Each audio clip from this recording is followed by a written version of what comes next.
Yo, what's up mga ropa? Magandang umaga, hapon, gabi o kung anong oras nyo man pinapanood to dito. Meron nga pala kaming pupuntahan dito sa may Hamdan Street, ang isang bagong-bagong bukas na Kabayan Gourmet. Eat all you can. Kahit ano, hanggang sa kaya nyo kumain, sige lang. Meron sila ritong Korean food, Japanese food, Filipino food at street food. Eat all you can. Every weekdays, Monday to Thursday, 49 dirhams lang. Every weekends, Friday to Sunday. Dito nga pala yung entrance sa may likod. Papasok muna kayo sa building ng Mark Spencer. Tapos dyan. Kasi yung kanina, yung nasa labas, yun yung palabas. Pag after nyo kumain, dun yung pinaka-exit. O, diba? Para wala kayong takas talaga. Ay.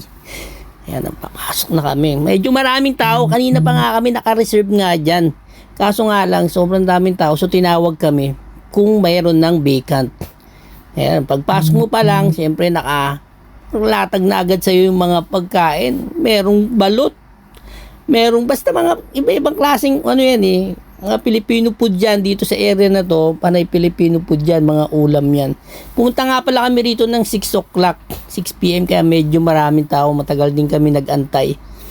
Ibang klase yan, ang haba niyan, mga ropa. Talagang solve kayo dyan. Dito naman yung mga area ng mga street food. Yan, banda dyan. Tapos dito naman yung mga pang, ano rin to, parang Japanese food na. Yan, may mga takoyaki. Yan. Ito naman yung mga dessert. Dito naman yung mga dessert area. Yan, may mga prutas, puto. Marami pang iba. Diba? Ganun kalupit. Dito pa lang, nako, solve talaga, sobrang sulit talaga rito. Kaya ikaw, kung hindi ka pa nakakapunta, ay nako, pumunta ka na, hindi ka talaga malulugi, sobrang sulit.